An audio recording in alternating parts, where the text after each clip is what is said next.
ஒரே அட்ரஸ்ல 10,872 ஒரே முகவரி, 12,000 டபுள் என்ட்ரி, 4,832 போட்டோ மாற்றம். என் போட்டோவுக்கு பதிலா உங்க போட்டோ இருக்கும். அப்போ இதெல்லாம் இன்வாலிடு வாக்கு சீட்டு. இப்படி ஒரு இன்வாலிடு வாக்கு சீட்டு என்பது சென்ட்ரல் பெங்களூர்ல இருந்திருக்கு. சென்ட்ரல் பெங்களூர்ல தேர்தல் நடந்திருக்கு.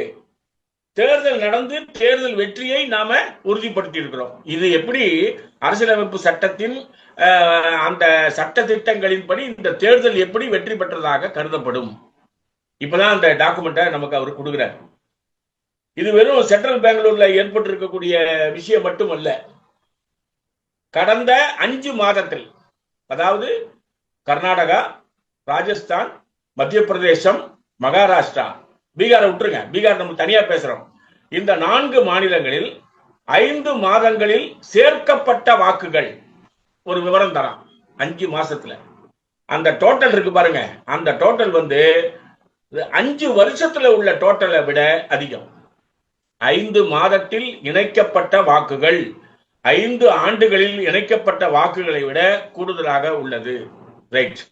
அடுத்தது என்னன்னு சொன்னா ஜீரோ. அதாவது முகவரி என்னன்னு கேட்டா, கடலூருக்கு என்னுடைய முகவரி நான் போடணும். அப்பதான் அது வேலிட் எலெக்ஷன் கமிஷனுடைய அட்டை.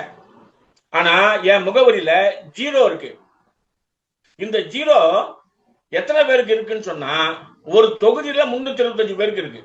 ஒரு தொகுதின்னு நான் சொல்றது, இப்ப நாடாளுமன்ற தொகுதின்னு எடுத்துக்கிட்டீங்கன்னா 52 வரும். அது மாதிரி ஒரு தொகுதியில 300 பேர்னு சொன்னா 52ல பாத்தீங்கன்னா கிட்டத்தட்ட 16,000த்திற்கும் அதிகமான வாக்குகளை நீங்கள் கூடுதலாக சேர்க்கப்பட்டு போலி வாக்காளர்களாக கொண்டு வருவது.